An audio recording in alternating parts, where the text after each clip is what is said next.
And we're back with Marco Rubio, who is at the airport in Arkansas, getting ready to head off to the next Super Tuesday campaign state.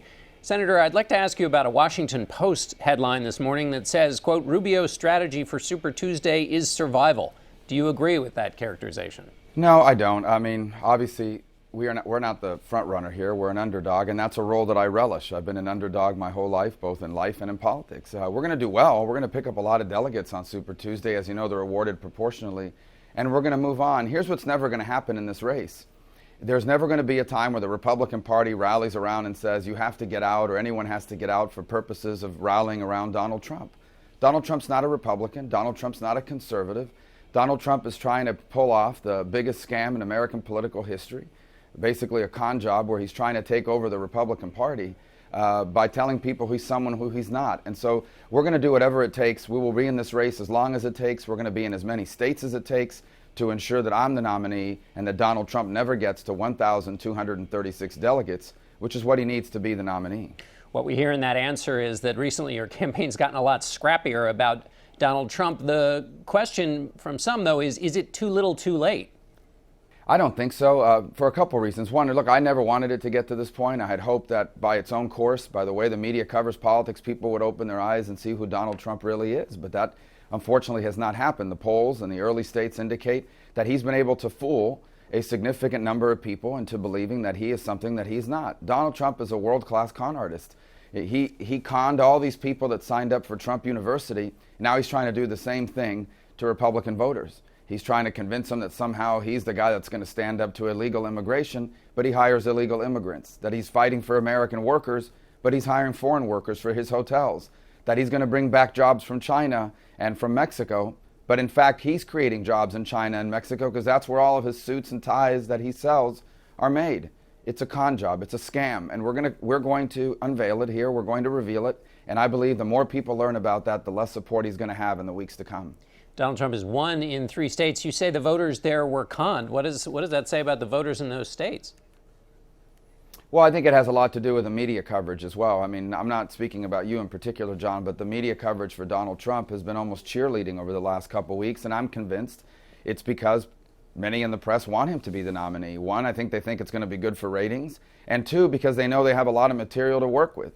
If Donald Trump were to ever become the nominee, immediately the hounds of hell would descend on him. They're going to tear him apart, everything he's ever done, from not releasing his taxes to all of his failed business dealings.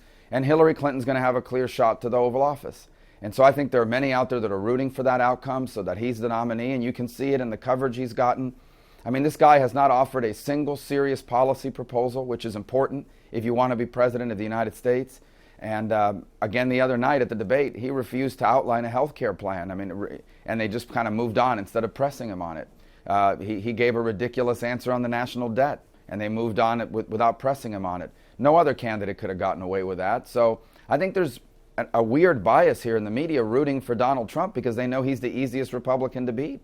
Let me ask you about all the things you've now said about Donald Trump. You said he's running a big scam. It's a con job. So how can you possibly still then retain the position that if he's the nominee, you'll support him? Because he's never going to be the nominee. So I'm not worried about a hypothetical that's never going to happen. Donald Trump will never have 1,236 delegates, which is what he needs to be the Republican nominee. It won't happen. In fact, I know I can get those delegates, and we're going to continue to work hard to make that happen. So all of these things we're talking about now, it will take time to sink in, but when voters begin to realize what we're really up against here and what he's trying to do, I think you're going to see a sea shift here pretty quickly. What's confusing about that, though, is you say if he were the nominee, it would destroy the conservative movement. You're painting scary pictures of him being the nominee, but then you're saying he'll never be the nominee. You signed on to the hashtag Never Trump. I guess what people wonder is you say all these terrible things about him, but then why might you not, like Chris Christie, who said bad things about him, just turn around and endorse him once he gets the nomination? Well, he's not going to be the nominee because we are not going to allow, people will wake up and we're not going to allow a con artist to take over the party of Lincoln and Reagan. I mean, he is pulling off a world-class scam here. I mean, he's telling people he's all these things that he's never been his entire life. He says he's fighting for the little guy, the working class. He has spent his entire business career sticking it to working people. Let me ask when his projects go under, the first people that don't get paid are the contractors some of whom have gone bankrupt. They're calling me. I mean, I'm getting nonstop emails and calls now from people that have been scammed by Donald Trump, and their stories are heartbreaking. Let me ask you this, Senator. You say you're going to stop him. Are you going to have to win? Are you going to win Florida? He says he's going to beat you there. Absolutely. No, we're going to win Florida. Florida's not going to vote for a con artist like Donald Trump. Again, look, he has the benefit of the fact that he's dominated media coverage. I mean, literally dominated media coverage because of the outrageous things he says and so forth. That's going to end here. There's going to be a real fight now for the heart and soul of the Republican Party and the conservative movement, and it is not. I will do whatever it takes to prevent it from being taken over by a con artist, and I ask people to sign up to our effort at marcorubio.com so that together we can make this happen. Let me ask you, you say you'll do whatever it takes. Your campaign manager's been talking about a contested convention, which means taking it all the way to the convention. In that case, you'd be basically taking the nomination away from Donald Trump. Wouldn't that just cause an uproar from all those people who voted for him, who've given him their support? Wouldn't that just create calamity in the party? Well, my preference is that we beat him outright in the primary process, and I believe that's exactly what's going to happen here in the next few weeks, especially as we move to winner-take-all states. The terrain begins to change, and I feel very good about it. I don't think it's going to get to that. But let me just say, the rules are what they are in the Republican Party. You have to have X number of delegates in order to be the nominee. And if you don't have those number of delegates, then there's a process in place. Here's what would be a calamity.